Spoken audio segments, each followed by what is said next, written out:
तो आज का हमारा जो टॉपिक है वो है प्रिंसिपल ऑफ होमोजेनिटी, बीमी समांगीता का सिद्धांत, जो परीक्षा के पॉइंट ऑफ व्यू से बहुत इम्पोर्टेंट है।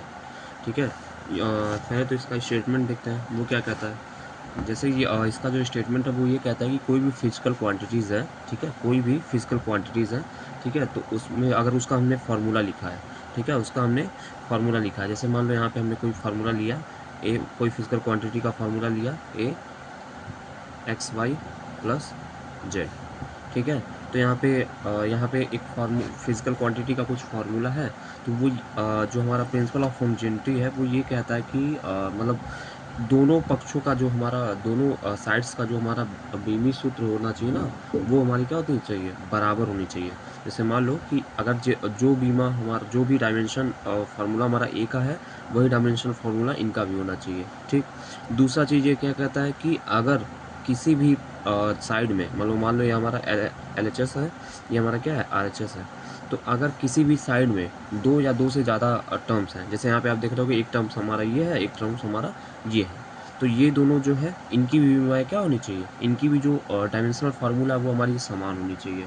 ठीक है। और यही हमारा क्या है, प्रिंसिपल ऑफ होमोजेनिटी, जो ये बताता है कि कोई भी फिजिकल क्वांटिटी का फार्मूला है वहाँ पे, तो उसमें दोनों पक्षों की जो विमाएँ हैं वो समान होनी चाहिए। अगर किसी भी पक्ष में दो या दो से ज़्यादा जो हमारे क्वांटिटीज़ हैं वो जुड़ या घट रहे हैं, तो उनकी विमाएँ क्या होनी चाहिए, समान होनी चाहिए। जैसे मान लो आपको अगर हम एग्जांपल यहाँ पे लें, जैसे हम बोल दें कि अब वेलोसिटी कहीं पे है, किसी का दिया 2 मीटर पर सेकेंड, यहाँ पे एक्सेलरेशन दे दिया गया है 3 मीटर पर सेकेंड स्क्वायर। तो कभी भी आप सोच के देखो कि वेलोसिटी में कभी भी आप एक्सेलरेशन को डायरेक्ट घटा नहीं सकते हो, ना ही इसको जोड़ सकते हो, ये पॉसिबल ही नहीं है। क्यों? क्योंकि इसका हमारा क्या होता है, यहाँ पे यूनिट जो है अलग है, इसका यूनिट अलग है। हाँ, हम ये कर सकते हैं कि अगर मान लो यहाँ पे कोई अदर वेलोसिटी दी होती 3 मीटर पर सेकेंड, तो हम यू प्लस भी कर सकते थे। ठीक है, हम यहाँ पे लिख सकते हैं 5 मीटर पर सेकेंड। जैसे वी हमारा 2 मीटर पर सेकेंड है, यू हमारा 3 मीटर पर सेकेंड है। तो सेम यूनिट्स वाली राशि ही क्या होगी, आपस में जुड़ेगी या घटेगी। ठीक है। तो वही ये बीमी समांगिता का सिद्धांत भी यही कहता है। ठीक है, कि दोनों पक्षों की बीमाएँ क्या होनी चाहिए, समान होनी चाहिए। अब देखो इसका हमारा यूजेस कहाँ कहाँ है।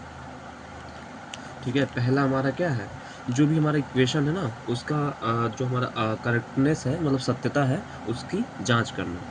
तो समीकरण की बीमी सत्यता की जांच करना। दूसरी दूसरा इसका यूज़ कहाँ पे है?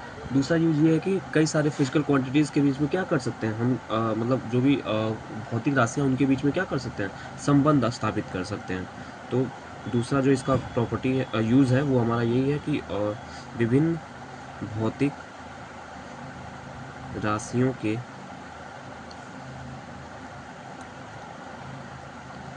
संबंध को स्थापित करना।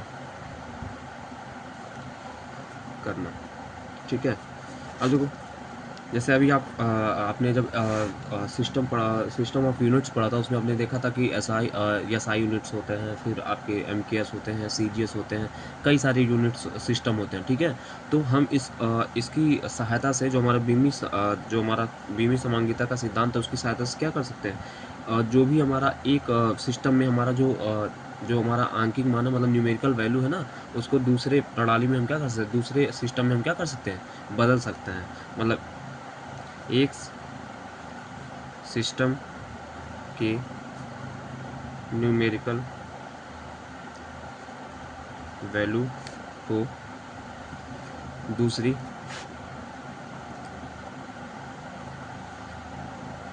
सिस्टम में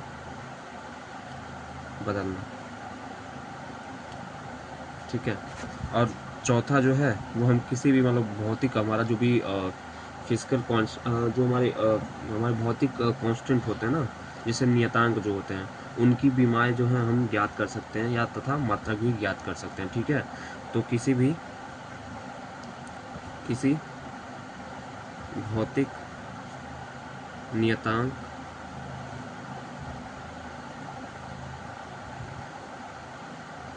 बीमाएँ ज्ञात करना। जैसे वन बाई वन अब इनको हम समझेंगे कि ये जो हमारा कहाँ पे है। तो सबसे पहला आते हैं समीकरण की सत्यता।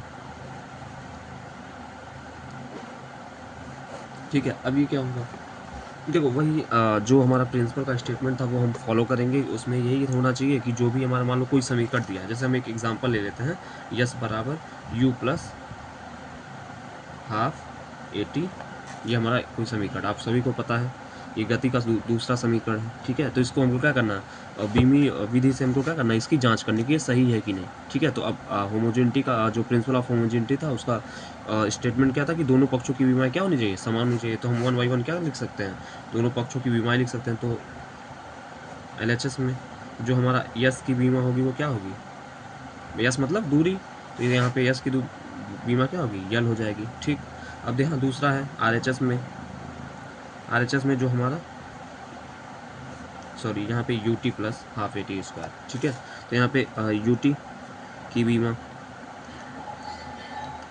UT की बीमा, अब यहाँ पे आप ध्यान दोगे UT क्या है, U हमारा क्या है, वेग है, और T हमारा टाइम है। तो वेग की बीमा होती होती LT के पावर -1 और टाइम हमारा T। तो यहाँ पे T के पावर -1 और T के पावर 1, ये कट पिट के आपस में क्या बच जाएंगे, केवल यल। चलो, तो फर्स्ट टर्म की जो हमारा फर्स्ट टर्म था RHS का जो फर्स्ट टर्म था उसकी बीमा हमारी क्या हो गई, इसके बराबर आ गई। अब देखते हैं दूसरा टर्म, जो हमारा दूसरा RHS का टर्म है वो हमारा है हाफ AT स्क्वायर। ठीक है, अब यहाँ दो हाफ AT स्क्वायर। ठीक है, तो यहाँ पे आप देखोगे हाफ AT, तो ये हमारा आंकिक मान है। ठीक है, ये हमारा क्या है, कांस्टेंट है यहाँ पे। तो यहाँ पे अगर कांस्टेंट है तो कांस्टेंट की कोई बीमा नहीं होती है, तो हम एक्सेलरेशन की बीमा हमको पता होनी चाहिए, होती है LT के पावर -2 और यहाँ पे T के पावर 2, या T स्क्वायर था ना, तो यहाँ पे T के पावर 2, तो इसकी भी बीमा हमारा होगा यल।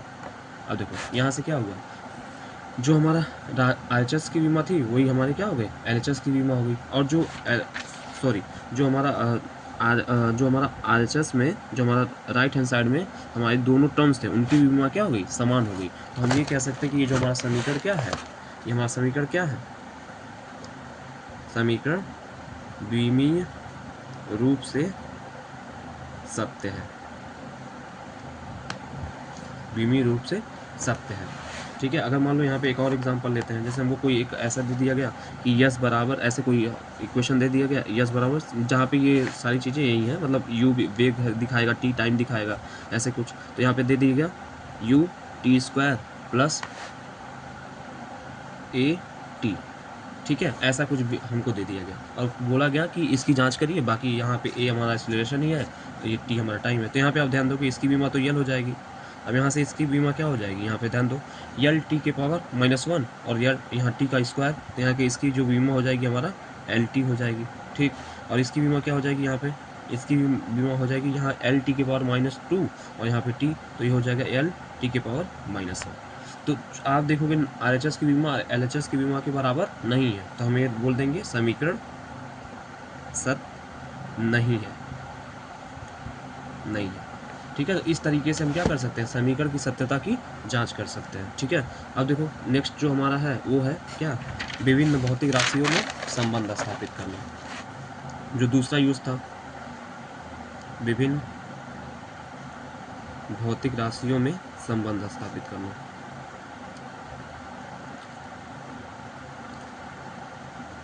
संबंध स्थापित करना। ठीक है, जैसे ये जो है मतलब एक तरीके से बहुत इंपॉर्टेंट, और इसी से क्वेश्चन आपके एग्जाम में 5 नंबर में पूछे भी जाते हैं। ठीक है, तो ये क्या करता है ना, जैसे मान लो हमको कोई भी फिजिकल क्वांटिटी है उसके बारे में ये ज्ञात हो कि ये फिजिकल क्वांटिटी किन किन क्वांटिटीज़ पे क्या कर रही है, निर्भर कर रही है। ठीक है, तो हम क्या कर सकते हैं, उनके बीच में एक हमारा रिलेशन इस्टेब्लिश कर सकते हैं। जैसे हम एग्जाम्पल लेते हैं सरल लोलक का आवर्तकाल। ठीक है, जो बहुत बार आपके एग्जाम में पूछा भी गया है। तो इसमें बोलता, जैसे क्वेश्चन अगर हम इसका लिखें तो ये बोलेगा कि जैसे मान लो आवर्तकाल हमारा किस पे डिपेंड करता है, तो ये क्वेश्चन में ये देता है कि किसी सरल लोलक का आवर्तकाल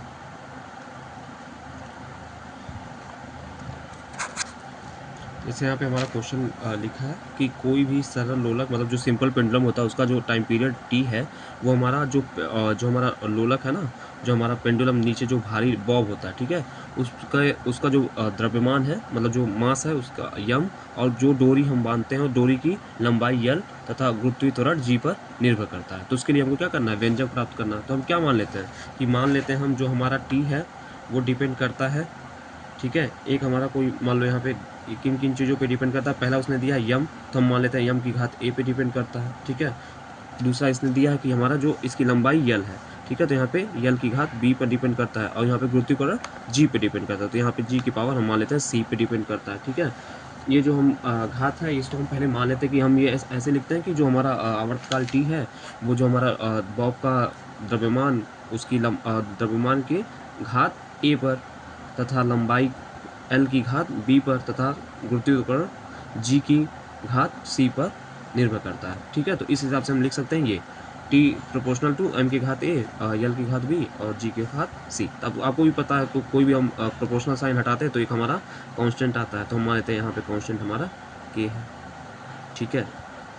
अब देखो क्वेश्चन में इसने पहले ही बोल दिया कि ये स्पेस पे डिपेंड करता है, मतलब क्या है ये इसने बोल दिया कि ये सत्य है, ठीक है। तो हम मान के चलेंगे तो विमीय समांगिता का सिद्धांत लगाएंगे। उसमें क्या होगा, दोनों पक्षों की विमाएं क्या होंगी, आपस में बराबर होंगी। तो हम क्या करेंगे, दोनों पक्षों की यहाँ से विमाएं लिखेंगे। तो यहाँ पे दोनों पक्षों की विमाएं, ये टी हमारा क्या है, टाइम पीरियड है, तो टाइम पीरियड हमारा यहाँ पे टी कैपिटल टी, के तो एक कॉन्स्टेंट है तो उसकी कोई बीमा नहीं होगी। तो यहाँ पे आप इसको इक्वेशन नंबर 1 बना लो, ठीक है। अब देखो यहाँ पे के की कोई बीमा नहीं होगी तो एम की बीमा मतलब जो द्रव्यमान है उसकी बीमा हमारी एम हो जाएगी, कैपिटल एम, और इसकी पावर हमारा हमको कितना चढ़ाना है ए, ठीक। दूसरा लंबाई है तो इसकी बीमा हमारी कैपिटल यल हो जाएगी, इसकी पावर हमको बी लिखना है। यहाँ पे जी मतलब गुरुत्वीय त्वरण आपने पीछे निकाला भी था, आपको याद भी होना चाहिए कि यल टी के पावर -2 होता है, इसकी घात हमको सी लिखना है। तो बस अब हम फिर से उसको करते हैं, तो यहाँ पे क्या हो जाएगा, इसको हम स्टैंडर्ड फॉर्म में लिखें एम की पावर 0 यल की पावर 0 टी, ठीक है। अब यहाँ पे क्या हो जाएगा, यम की पावर ए, यहाँ पे देखो यल की पावर बी और यल की पावर सी, तो दोनों मिलके क्या हो जाएंगे, यल की पावर बी प्लस सी, और फिर यहाँ पे टी की पावर -2 सी, ठीक है, एक साथ हमने लिख दिया। अब क्या क्वेश्चन में ही बोल दिया कि स्पेस पे डिपेंड करता, मतलब ये सत्य है, तो हम कहेंगे ना कि दोनों पक्षों का ये दोनों एक दूसरे के बराबर हैं, तो जो भी हमारे टर्म्स हैं जैसे यम कैपिटल एम है तो उनके घात भी क्या होंगे, आपस में बराबर होने चाहिए, तो हम यहीं पे लिखेंगे। तो इससे हमको क्या पता चल रहा है, यहाँ पे तुलना करने पर हमें क्या पता चल रहा है, यहाँ पे आप देखो एक यम के बाद पावर यहाँ पे ए है, यहाँ यम की पावर 0 है, तो ए बराबर 0, इक्वेशन नंबर 2। यहाँ पे फिर यल की पावर बी प्लस सी है और यल की पावर 0 है, तो बी प्लस सी बराबर 0, इक्वेशन नंबर 3, ठीक। अब यहाँ पे टी के पावर -2 सी है और यहाँ पे टी के पावर 1 है, तो इसके बराबर 1, इक्वेशन नंबर 4। तो यहाँ से सी बराबर आप डायरेक्ट निकाल सकते हो, सी बराबर क्या निकलेगा, यहाँ पे सी बराबर -1/2, तो एक वैल्यू तो निकल गई। अब हमको बी ए की वैल्यू भी पता चल गई और सी की भी वैल्यू पता चल गई। अब हमको बी की वैल्यू निकालना, तो यहाँ से आप देखो, यहाँ से ध्यान दो, बी की वैल्यू कितनी हो जाएगी, बी यहाँ पे सी की वैल्यू हम रख देंगे -½ बराबर कितना हो जाएगा 0, तो बी की वैल्यू हो जाएगी 1/2। तो यहाँ से ए बी सी की वैल्यू हमको मिल गई। अब इन्हीं वैल्यूज़ को क्या करेंगे, हम इक्वेशन नंबर 1 में पुट कर देंगे, ठीक है। इक्वेशन नंबर 1 में ये सारी चीज़ें जो है ए बी और सी की वैल्यू हम क्या करेंगे, पुट कर देंगे। अब करके देखते हैं, तो हम क्या लिखेंगे, ए बी तथा सी का मान इक्वेशन 1 में रखने पर, ठीक है, ए बी सी का मान इक्वेशन 1 में रखने पर। तो इक्वेशन 1 हमारा क्या था, इक्वेशन 1 हमारा था यहाँ पे टी इक्वल टू के एम की घात ए था, तो ए बराबर हमारा क्या है 0 आया, ठीक। ए बराबर यहाँ पे 0 आया। यहाँ पे एल की घात बी था, तो यहाँ पे एल बी की वैल्यू हमारी हाफ आई है, तो एल के पावर 1/2। सी की वैल्यू यहाँ पे -2 थी, -1/2 थी, तो यहाँ से जी के पावर -1/2, ठीक है। अब बस इसको हम क्या करेंगे, रीअरेंज करेंगे, तो टी बराबर हो जाएगा के यम की घात 0 है तो इसका मान 1 हो जाएगा, यल की घात 1/2, और यहाँ पे इसको हम लिख सकते हैं यल की घात 1/2 अपॉन जी की घात 1/2, ठीक है। इसको फर्दर क्या लिख सकते हैं, के √यल अपॉन जी, ठीक। अब देखो यहाँ पे ये जो के है हमारा कांस्टेंट है, ठीक है। तो इसका मान जो है हम बीमी विधि से नहीं निकाल सकते हैं, ठीक है। ये कि इसका ड्रॉबैक है, लिमिटेशन है, जो हम आगे भी देखेंगे कि जो हमारा डायमेंशनल फार्मूला है, जो हमारी बीमी विधि है या फिर डायमेंशन सूत्र है, उसमें हमारा क्या क्या लिमिटेशंस है। तो पहला लिमिटेशन यही है कि ये जो कांस्टेंट है ना, उसकी वैल्यू हम नहीं ज्ञात कर सकते। तो ये इसकी वैल्यू जो है प्रयोगों द्वारा ज्ञात की जाती है। तो प्रयोगों द्वारा के बराबर 2 पाई, ठीक है। तो यहाँ पे टी बराबर हो जाता है 2 pi under root l upon g. और ये जो क्वेश्चन है कई बार आपके एग्जाम में आया हुआ है, ठीक है। मे बी इस बार भी ये आ जाए, तो इस क्वेश्चन की आप प्रैक्टिस कर लीजिएगा, ठीक है। इसके आगे का जो भी क्लासेस हैं, जैसे अभी हमको क्या करना है, एक मान से दूसरे एक सिस्टम से दूसरे सिस्टम में हमको जो हमारा न्यूमेरिकल वैल्यू है उसको कन्वर्ट करना है, ठीक है। तो उसमें हम नेक्स्ट वीडियो में इसको देख लेंगे, ठीक है।